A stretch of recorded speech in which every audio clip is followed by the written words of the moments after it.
Salut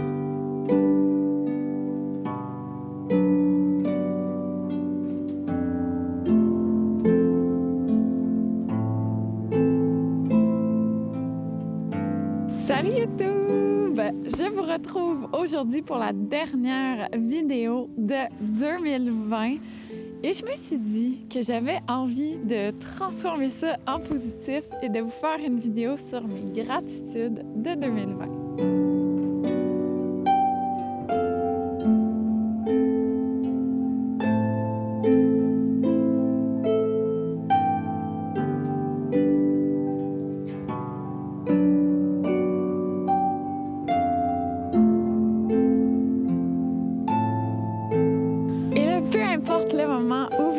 Écoutez ça, sachez que ça s'applique en fait à n'importe quel moment où vous avez l'impression d'avoir vécu une journée, une semaine, des mois, une passe difficile. En fait, tout ce qui se passe dans nos vies nous offre tout le temps des opportunités pour grandir, apprendre, nous transformer, évoluer, etc. Donc, je trouve ça vraiment important et une très belle pratique de prendre le temps, justement quand on sort d'une période un peu plus difficile comme ça, au lieu de rester un peu pris dans « Oh mon Dieu, 2020, c'est la merde, c'est tellement difficile, blablabla », de rester peut-être un peu pris dans cette énergie-là très négative qui est beaucoup plus dense, beaucoup plus lourde, bien de prendre le temps d'observer qu'est-ce qu'on en a retiré. Parce que c'est sûr que tout ça nous a également apporté du positif. Donc aujourd'hui, ce que je vous invite à faire et ce que je vais vous partager aussi, c'est vraiment de voir quelles sont vos gratitudes pour 2020 ou encore n'importe quelle période future qui s'appliquera à vous. Alors, 2020 pour moi, comme tout le monde, ça a été une année vraiment, oh mon Dieu, tellement intense, tellement challengeante. Évidemment, vous n'êtes pas au courant de tout ce qui se passe dans ma vie, mais je peux vous dire que j'en ai eu des leçons, j'en ai eu des défis, j'en ai eu des blessures aussi, des grosses blessures, mon Dieu, une séparation, de la maladie, un accident, de la trahison, des amitiés qui se sont terminées. Il s'en est passé des affaires. Et aujourd'hui, j'ai envie de vous partager en toute transparence quelles sont les belles leçons que j'ai tirées de ça et comment ça s'est transformé en vraiment belle gratitude. Donc, premièrement, 2020, c'est l'année où j'ai pris le temps de reconnecter à la joie. Je m'explique. J'ai observé qu'à un moment donné, j'avais vraiment pas de plaisir dans ma vie. Alors que en quelque sorte, j'ai créé ma propre vie. J'ai mon entreprise, c'est moi qui décide qu'est-ce qu'on fait avec tout ça. J'ai toujours adoré mon travail. J'ai un enfant complètement formidable et fantastique. Puis là, je remarquais qu'au quotidien, à tous les jours, j'étais tellement lourde, j'étais tellement triste, j'étais irritée, vraiment là, de mauvaise humeur tout le temps, constamment stressée, à sentir que j'ai le poids du monde sur mes épaules. Puis à un moment donné, j'ai comme pris un petit pas de recul face à tout ça pour me rappeler en fait que je peux simplement faire des choix différents et que je peux simplement prendre le temps d'aller voir à l'intérieur. Est-ce que ce que je suis en train de vivre, ce que je suis en train de faire, la relation en question, l'événement en question, mon habitude en question, est-ce que ça m'apporte de la joie? Comment ça me fait sentir à l'intérieur? Est-ce que c'est beau, ça prend de l'expansion, c'est léger, c'est joyeux? Sur, bien sûr, une échelle, c'est pas tout le temps des choses qui nous rendent complètement extatiques. Ça peut aussi être des toutes petites joies, mais quand même. Donc, de prendre le temps de me questionner comme ça, est-ce que c'est le chemin de la joie ou au contraire, est-ce que c'est quelque chose qui m'attriste, qui m'alourdit, qui me pèse, qui me stresse, qui me rend anxieuse, qui me rend malheureuse? Et là, d'arrêter de choisir le chemin du malheur tout le temps. C'est comme, on dirait, cette année, j'ai réalisé qu'il y a plein de choses dans ma vie qui me rendaient malheureuse, mais c'est moi qui les avais choisies. Et donc là, de faire l'espèce de choix conscient, la reprise de pouvoir de j'ai été capable de choisir le chemin du malheur, mais je suis autant capable de choisir le chemin du bonheur. Donc ça, j'ai une grande gratitude pour ça parce que justement, ça m'a permis de transformer plein de choses, plein de sphères de ma vie pour vraiment me ramener dans la joie, dans ce qui me rend heureuse. Bon, on avait trouvé un super beau spot pour vous parler, mais il y a vraiment beaucoup de bruit autour, il y a beaucoup de voisins à l'extérieur, donc on va retourner à la maison, je pense. Et soit dit en passant, ça, c'est vraiment un travail de longue haleine. Ce n'est vraiment pas réglé dans la poche. C'est un travail au quotidien sur lequel je continue de porter mon attention.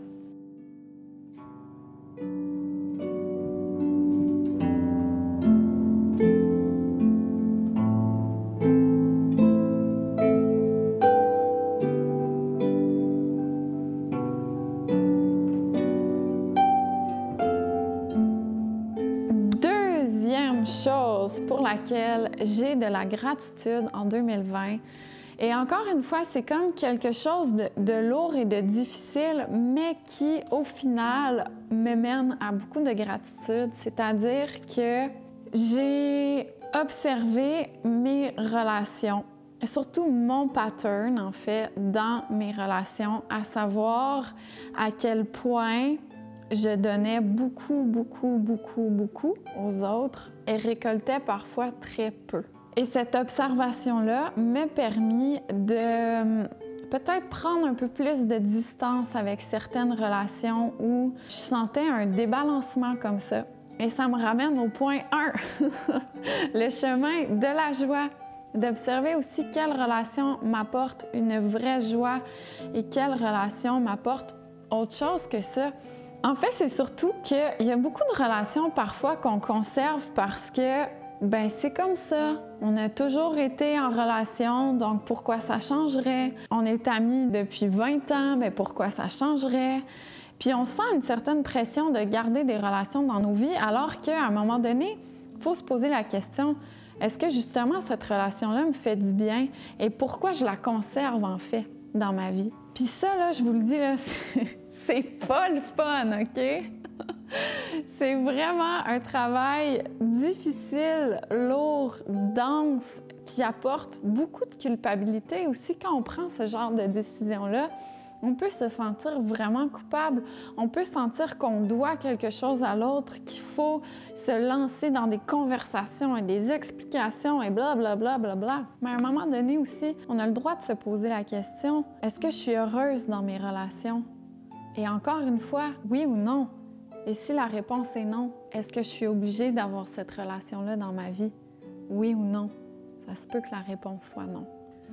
Nous voici quelques jours plus tard parce que j'avais encore des choses à ajouter sur le sujet des relations. Ça me trottait dans la tête et là, il fallait que je vienne le dire et l'ajouter. Premièrement, OK, mettre fin à une relation. En fait, je ne devrais pas utiliser ce mot-là parce que justement, je veux vous préciser que prendre ses distances avec quelqu'un, ça n'a pas à être définitif. Il faut s'enlever cette pression-là parce que, justement, on a tendance à utiliser des mots comme mettre fin à une relation ou encore couper les ponts. Et il y a une espèce de pression qui vient avec ça de « Wow, c'est tellement une grosse... » Oui, bonjour. C'est tellement une grosse définition de la chose, c'est tellement irréversible, tellement gros comme décision quand on choisit de couper les ponts avec quelqu'un. Mais là, faites juste penser, faites juste vous asseoir avec le fait que vous avez le droit de prendre vos distances.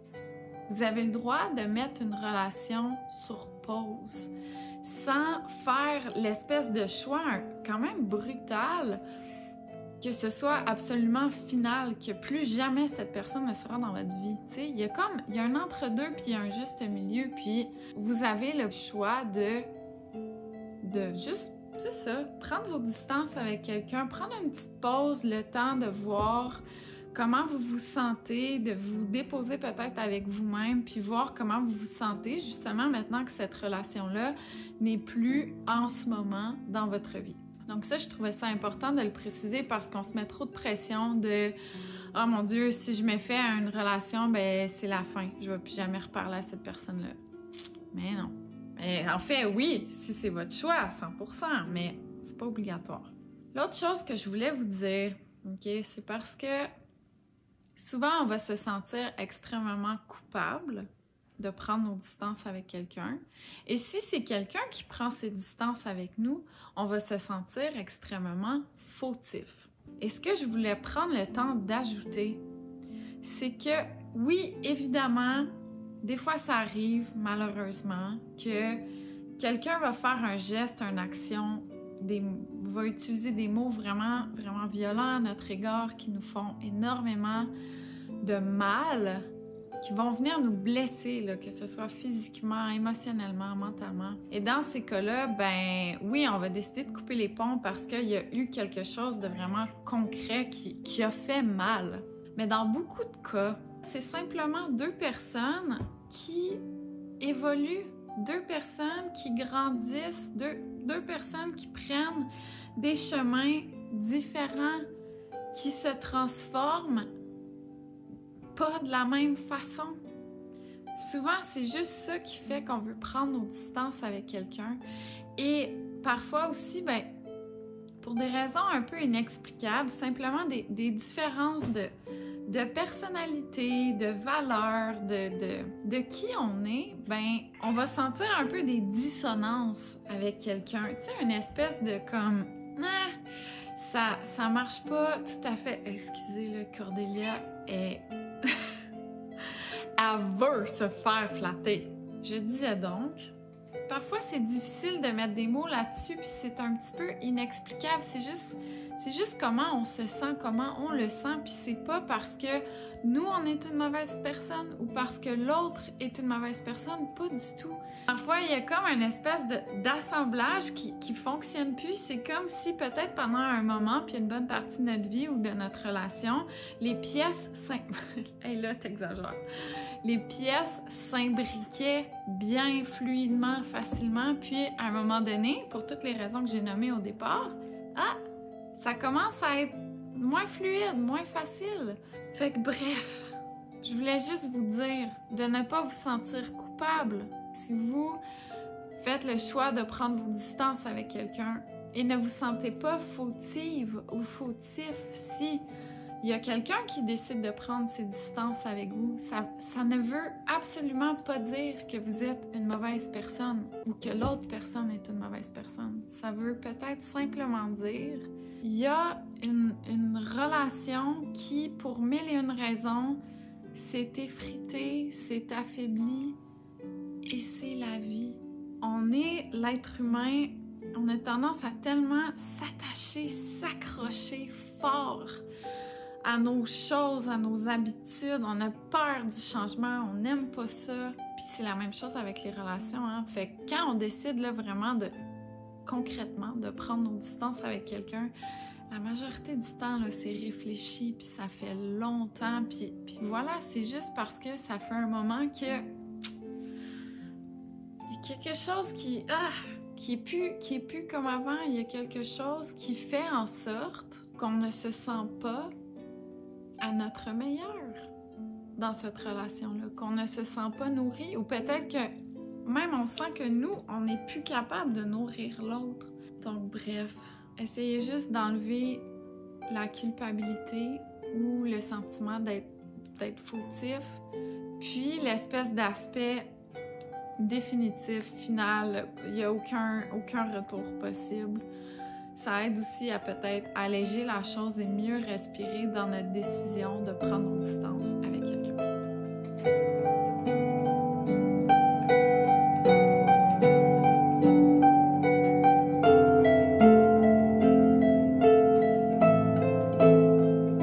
Ma troisième gratitude de 2020 va beaucoup avec la précédente, c'est-à-dire que c'est vraiment l'année où j'ai appris à me mettre en priorité. Chose que, honnêtement, je pense que j'avais jamais fait avant.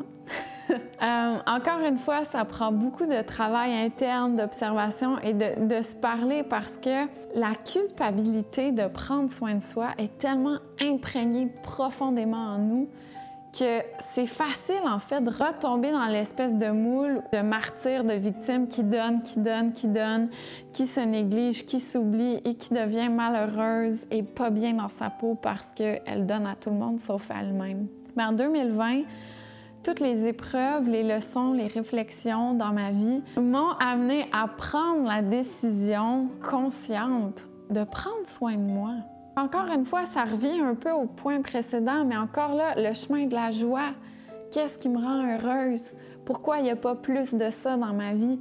Pourquoi il y a plus de choses qui, au contraire, viennent peser, qui sont lourdes, qui sont denses? Comment je peux m'en départir et ramener davantage de joie dans mon quotidien? Comment je peux remplir mon verre avant de remplir celui de tout le monde qui fait partie de ma vie? Et ça, j'ai tellement de gratitude parce que j'ai un pattern et je sais que vous êtes plein à avoir le même pattern que moi, de tout le temps donner à tout le monde, mais à partir d'un endroit complètement vide à l'intérieur de moi.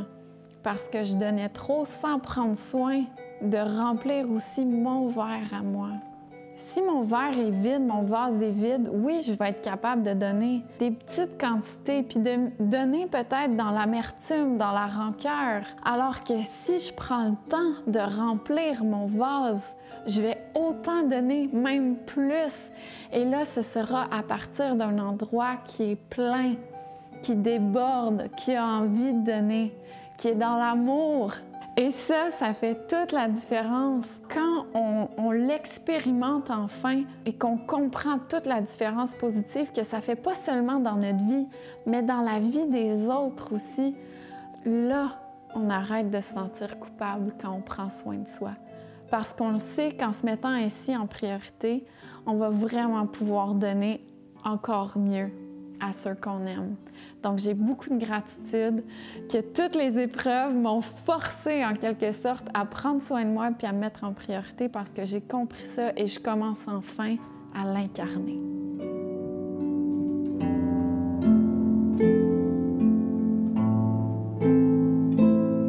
Quatrième gratitude pour 2020. Et là, encore une fois, vous allez sûrement, vous avez probablement déjà remarqué que ça s'imbrique tout, ça va vraiment ensemble. C'est l'année où j'ai appris à nommer mes limites.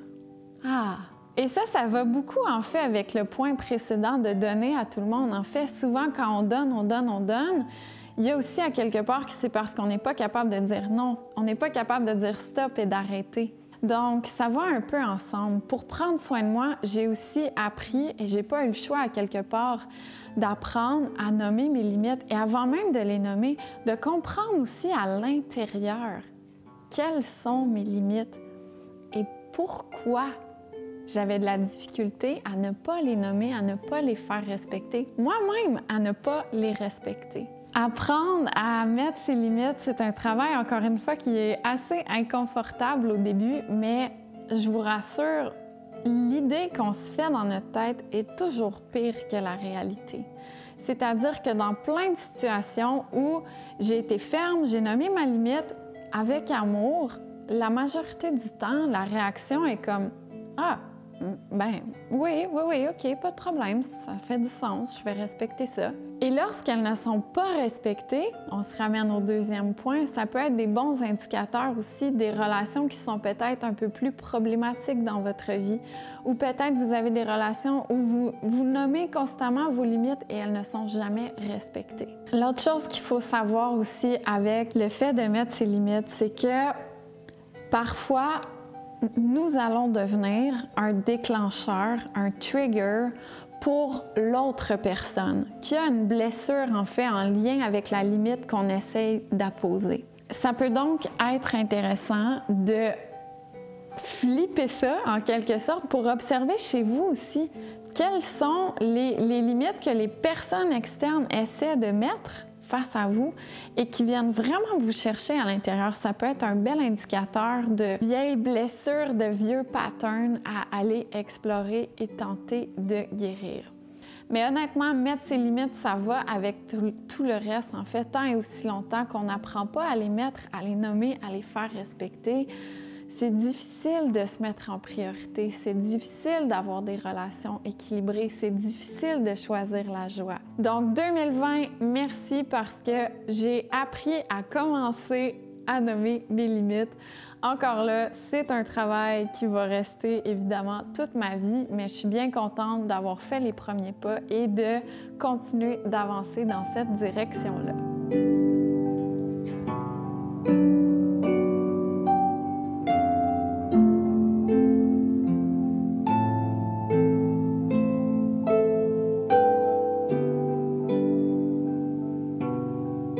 Et finalement, ma 5e gratitude de 2020, c'est vraiment la reconnexion à la lenteur.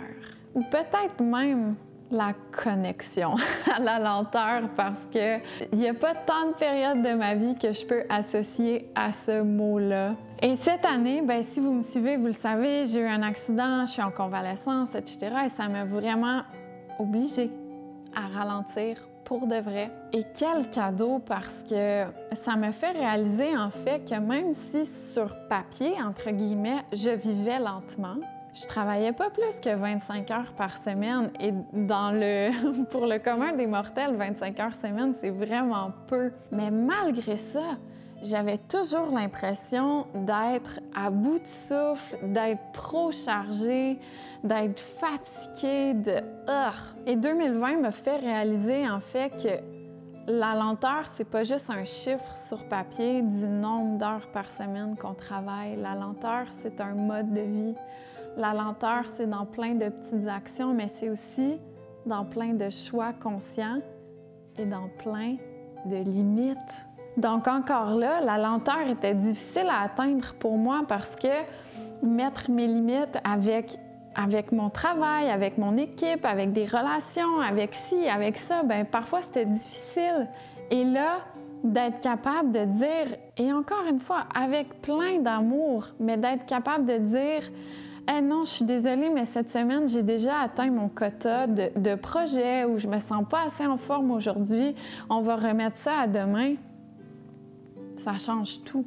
C'est aussi, en fait, l'année où j'ai compris, comment je peux expliquer ça, que de m'accorder plus de temps pour moi, même si logiquement, encore une fois, sur papier, ça fait pas toujours de sens, même si la culpabilité embarque parce que je me dis « Oh mon Dieu, mais Clara est à la garderie seulement pendant 6 heures, il faut que je profite de ces 6 heures-là à la minute près et en faire le plus possible », bien en fait, ça mène à l'épuisement, puis ça mène pas du tout à la joie. Donc c'est comme l'année où j'ai compris que même si j'ai un temps limité, de moments seuls, que c'est tout à mon avantage et pas seulement le mien, mais aussi, encore une fois, à l'avantage de tous ceux qui m'entourent, de prendre le petit moment nécessaire pour que ce soit plus lent, plus doux, que j'ai plus de moments pour moi qui me font du bien, ça se reflète partout ailleurs dans ma vie. Et c'est aussi l'année où, par rapport à la lenteur, le fait de se mettre une certaine pression de performance, de remplir certains rôles, de faire certaines actions dans notre quotidien, donc par exemple d'être l'espèce de super maman qui a une carrière, qui s'occupe merveilleusement bien de son enfant, qui fait tous les repas maison, qui a une maison immaculée, etc., etc. C'est comme, il faut faire des choix à un moment donné. Et cette année, j'ai donc fait des choix parfois où cuisiner, ça m'apportait pas du tout de joie, puis c'était au-delà de mes forces, puis j'avais pas envie de passer du temps là-dessus. Et j'avais la chance de pouvoir me payer un traiteur qui, soit dit en passant, est vraiment pas, en tout cas au Québec, où je suis, ça me coûte à peu près le même prix que faire mon épicerie hebdomadaire, c'est-à-dire autour d'une centaine de dollars par semaine, que ce soit pour le traiteur ou pour faire mon épicerie. Donc, à un moment donné, je me suis dit « Hey, je vais m'accorder ce petit break-là. On va manger des bons repas santé faits par le traiteur qu'on fait juste réchauffer et ça va être parfait ainsi. » Oui, en 2020, j'ai appris à me poser des questions, à m'observer, puis à arrêter de faire les choses parce que je sens que je suis obligée. Souvent, c'est une construction de nous-mêmes. Quand on prend le temps de se poser la question « Wow, attends, est-ce que je suis vraiment obligée de faire ça ou de me mettre telle pression ou de performer de telle façon ou de remplir tous ces rôles-là? » Bien, on se rend compte que la réponse est non. Et la réponse était peut-être non depuis longtemps. Donc pour moi, 2020, ça a été difficile, n'est même pas le mot. D'ailleurs, je suis pas sortie de ça. J'ai encore beaucoup d'émotions qui remontent souvent, que je me permets de vivre. On l'a vu dans une des dernières vidéos sur comment prendre soin de soi. Si vous ne l'avez pas vue, elle est juste ici. C'est tellement important de vivre ces émotions. Donc encore maintenant, je pense que je pleure encore plus que quand j'étais enceinte, avec des hormones de femme enceinte. Parce que c'est ça, ça a été une grosse année, ça a été difficile, il y en a des émotions qui viennent avec ça. Mais j'ai énormément de gratitude parce que pour moi, c'est l'année de ma souveraineté. C'est l'année où je suis revenue vraiment dans ma puissance, dans mon pouvoir personnel, où j'ai repris mon pouvoir. J'ai remarqué, observé tous les endroits où je le donnais, puis je l'ai repris. Fait que pour ça, ben merci 2020. Je vous invite vraiment à le faire parce que c'est important de ne pas rester pris dans ce qui est lourd puis qui est dense. Oui, il faut vivre toutes nos émotions, mais il faut aussi transformer ça. Il faut aussi comprendre les leçons, apprendre, tirer le positif de tout ça, se ramener, se retourner vers la lumière avec tout ce qu'on a vécu. Et là, si vous écoutez cette vidéo-là dans 5 ans, on s'en fout que 2020 soit passé, n'importe quel moment, période de votre vie où c'est plus difficile, quand vous commencez à en ressortir, prenez le temps d'aller voir quelles ont été vos leçons et de trouver le positif là-dedans, de transformer ça en gratitude et d'avoir de la gratitude pour justement ces belles leçons-là qui vous auront aidé à grandir, aidé à apprendre, aidé à guérir. Et en terminant, une petite gratitude bonus, c'est vous! En fait, merci vraiment du fond du cœur.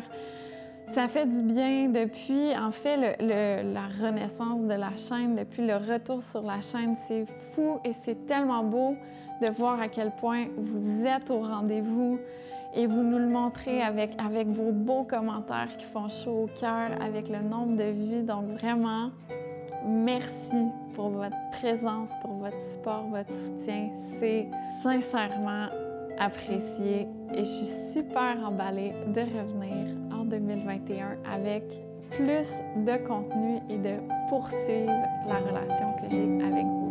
Allez nous partager si ça vous dit, bien entendu, en commentaire quelles sont vos gratitudes pour 2020. Comme ça, on pourra tous ensemble s'inspirer dans un mouvement de gratitude. Je vous envoie plein d'amour. Bonne année si jamais vous écoutez cette vidéo-là tout juste au tournant de l'année. Je nous en souhaite une un peu plus douce, avec bien évidemment la santé en priorité et beaucoup de reconnexion au cœur, à soi et à sa propre souveraineté. Je vous dis merci une dernière fois et on se retrouve très bientôt pour une prochaine vidéo.